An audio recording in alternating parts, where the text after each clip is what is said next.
Roast plus நேயர்களுக்கு அன்பு வணக்கங்கள். ஆசிரியர் தினமான நேற்று ஒரு சொல்லக்கூடாத, அதாவது அருவருக்கத்தக்க விஷயம்தான் சொல்ல முடியும். ஏன்னா அந்த மாதிரி ஒரு சம்பவம் அசோக் நகர் ஒரு அரசு பள்ளியில் நடைபெற்றது.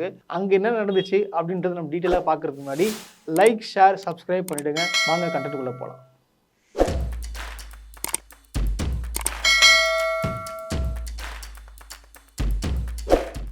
அதாவது ஆசிரியர் தினமான நேற்று பார்த்தீங்கன்னா அசோக் நகர்ல ஒரு பள்ளியில மகாவிஷ்ணு என்பவர் போயிட்டு ஒரு சொற்பொழிவு நடத்துறாரு. அந்த சொற்பொழிவுல பார்த்தீங்கன்னா அதாவது ஆன்மீகமும் அது கடந்த கால வாழ்க்கையை பற்றியும் மறுபிறவை பற்றியும் இந்த மாதிரி ஆன்மீகம் சம்பந்தப்பட்ட சொற்பொழிவு நடத்தி அங்க இருக்கிற மாணவிகளை அழ வச்சு அவங்களோட மூளைகளை செலவு பண்ணி ஏதோ ஒன்று பேசியிருக்காரு. ஸோ இந்த மாதிரி பேச்சுக்கு மிகவும் ஒரு கண்டனம் தெரிவித்து அங்குள்ள ஒரு தமிழ் ஆசிரியர் அவர் தட்டி கேட்கிறாரு. தட்டி கேட்கும் போது பாத்தீங்கன்னா அங்க என்ன நடக்குதுன்னா, அதாவது இவரை இது சொல்லாம அந்த ஆசிரியரை சமாதானப்படுத்தி கூட்டு போறாங்க. உடனே அவர் என்ன பண்றாரு, மைக்க பிடிச்சி ரொம்ப ஓவரா துள்ளுறாரு. மாணவிகளும் கை தட்டுறாங்க.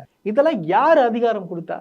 எப்படி ஒரு அரசு பள்ளியில ஒரு சொற்பொழிவாளர் என்ற ஒரு பெயரில் நீ ஆன்மீகம் நடத்துறான், அது கேட்காம அவரை தமிழ் ஆசிரியர் கேட்குறாரு, எதுக்குங்க நீங்கள் முதல்ல பேசுறீங்க, நீங்கள் என்ன பேசணுமோ அதை மட்டும் பேசுங்க, நீங்கள் ஆன்மீகத்தை பற்றிலாம் பேசக்கூடாது அப்படின்னு. நான் கேட்கறதுக்கு பதில் சொல்லுங்க.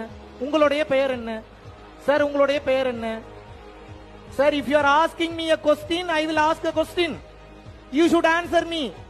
சார் உங்களுக்கு பதில் வேணும்னா நான் கேட்கிற கேள்விக்கு பதில் சொல்லுங்க. சார் தப்புன்னு நீங்க எப்படி சார் சொல்றீங்க? தப்புன்னா நீங்க எதுக்கு என்னை பேச கூப்பிடுறீங்க? சார் தப்புன்னா நீங்க எதுக்கு என்னை பேச கூப்பிடுறீங்க? சார் தப்புன்னா நீங்க என்னை எதுக்கு பேச கூப்பிடுறீங்க? What is your problem? என்ன பேசணும்? ஒரு நிமிஷம், let me deal this. I am not angry.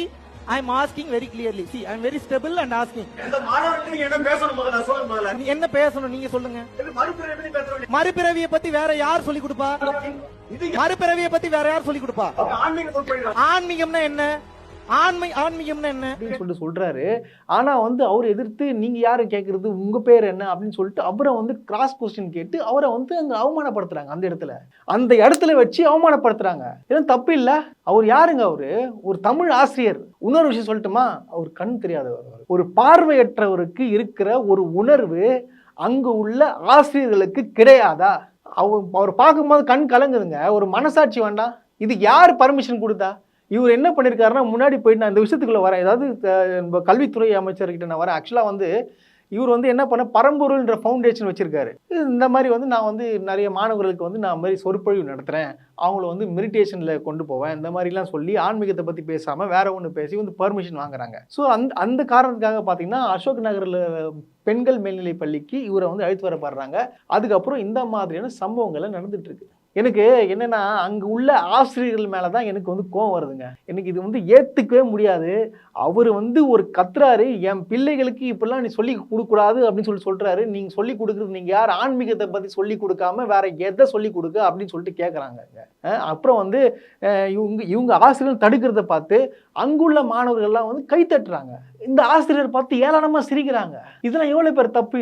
இதெல்லாம் என்னங்க? இது என்ன நடக்குதுங்க இங்க?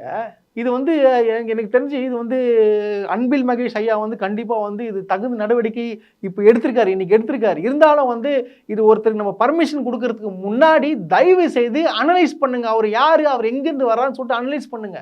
பேசி மயக்குவாங்க, ஏமாத்துவாங்க. அதாவது சொல்லிடுவாங்க, நான் இப்படி இதை பற்றிலாம் பேச மாட்டேன்னு சொல்லிட்டு அதை பற்றி தான் பேசுவாங்க. இந்த சங்கி பசங்க கேட்டால் அவன் சொல்கிறான் ஆன்மீகத்தை பற்றி.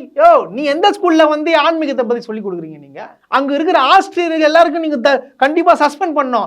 இவரை தடுத்து அமிச்சாங்க பார்த்தீங்களா, இவருக்கு சப்போர்ட் பண்ணி பேசினாங்க பாருங்க, அந்த ஆசிரியர் கண்டிப்பாக சஸ்பெண்ட் பண்ணணும். விடக்கூடாது. அவங்கள மாணவர்களை பேசி அந்த மூளை சலவையை ஆற்றி அவங்க அழ வச்சு அது ஆனந்தம் கொண்டாடுறாங்க. நான் பெரிய ஆள் பார்த்தீங்களா, உங்க மாணவர்கள் எப்படி ஏன் கட்டுப்பாடுகளை கொண்டு வந்துன்றாங்க. இப்போ என்ன மனநிலைக்கு மாணவர்கள், பள்ளி மாணவர்கள்லாம் போவாங்க?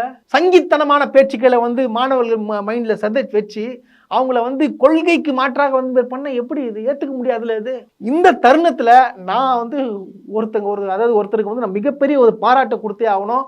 சமூக வலைத்தளத்தில் இருக்கிற திமுக நண்பர்கள் இருக்காங்க, அவங்களே இதை கேள்வி கேட்டிருக்காங்க. அவங்களுக்கு மிகப்பெரிய ஒரு ஹேட்ஸ் ஆஃப். அவங்க கேள்வி கேட்டு அவங்க இந்த விஷயத்தை வந்து தட்டி கேட்டதுனால அன்பில் மகேஷ் அவர்களும் உடனடியே நடவடிக்கை எடுத்திருக்காரு. அவரும் வந்து சொல்லி தப்பு இல்லை, அவர் அவருக்கு வந்து தெரிஞ்சு வந்து கண்டிப்பா விட்டுருக்க மாட்டாருன்னு சொல்லி அந்த மகாவிஷ்ணு என்று சொல்லக்கூடிய அந்த நபர் மீது கண்டிப்பாக உரிய நடவடிக்கை எடுக்க வேண்டும் என்பதுதான் துறை அமைச்சர். ஏன்னா இது ஏன் பிரமிசஸ், ஏன் ஏரியாவுக்கு நீ வந்து நீ பேசி போயிருக்க, நீ என்னோட ஆசிரியரை வந்து நீ எந்த அவமானப்படுத்திட்டு போயிருக்கிற, அதனால உன்னை நான் அவ்வளவு சீக்கிரம் நான் சும்மா விட மாட்டேன் என்பதை இந்த நேரத்தில் அடுத்த திட்டமா தெரிவித்துக்கிறேன் சொல்லிட்டு தெரியுது. ஏன்னா அவர் பேசும்போது அவர் சொல்லிட்டாரு, என்னுடைய ஆசிரியர் மேல என்னுடைய இடத்துல வந்து நீ ஏன் ஆசிரியர் தப்பா பேசுறீங்க, நான் உன்னை அவ்வளவு சீக்கிரம் விட மாட்டேன்னு சொல்லிட்டு அறிக்கை விட்டுருக்காரு, ஸ்டேட்மெண்ட் கொடுத்துட்டு பேசியிருக்காரு மைக்ல. அதுவும் தமிழ் ஆசிரியரை கூட பக்கத்துல உட்கார வச்சு அவருக்கு வந்து நீங்க போல்டா பேசுறீங்க ஐயா, நீங்க இந்த மாதிரி தான் பேசணும், பிரேவான ஆசிரியர் தேவைன்னு சொல்லிட்டு அவருக்கு சால்வை போட்டு மரியாதை கொடுத்துருக்காங்க. இதெல்லாம் வந்து எனக்கு பாராட்டக்கூடிய விஷயம் தான். இது நடந்தது காரணம் வந்து சமூக வலைத்தளத்தில் இருக்கிற நண்பர்களும் அப்புறம் வந்து திமுக சார்ந்த நிர்வாகிகளும் தான் காரணம். அது அவங்க தட்டி கேட்டிருக்காங்க. இப்படிதாங்க இருக்கணும், யார் தப்பு பண்ணாலும் என்ன நடந்தாலும் கேட்கணும். இது எவ்வளவு பெரிய விஷயம் இல்லையா? அது நல்ல நல்ல விஷயம் பண்ணியிருக்காங்க. அதாவது முட்டு கொடுக்காம இது தப்புனா தப்பு, இதை வந்து நடவடிக்கை எடுக்கணும். அரசு பள்ளியில எதுக்காக இப்படி வந்தான், யாரு கேட்ட பர்மிஷன் கொடுத்தீங்கன்னு கேட்டாங்க பாருங்க. அவங்களே எனக்கு பாராட்டுகள், உண்மையான பாராட்டுகள் நான் சொல்றேன். நான் இதெல்லாம் ஹேட்ஸ் ஆஃப். இது இந்த மாதிரி யார் தப்பு பண்ணாலும் தட்டி கேட்கணும். அது வந்து இது பெரிய விஷயமா தான் நான் கருதுறேன். இதுக்கப்புறமும் வந்து இந்த மாதிரி சம்பவங்கள் நடக்கக்கூடாதுன்றத ரோஸ்ட் பிரஸ் சார்பாகவும் நான் கேட்டுக்கிறேன். நன்றி, வணக்கம்.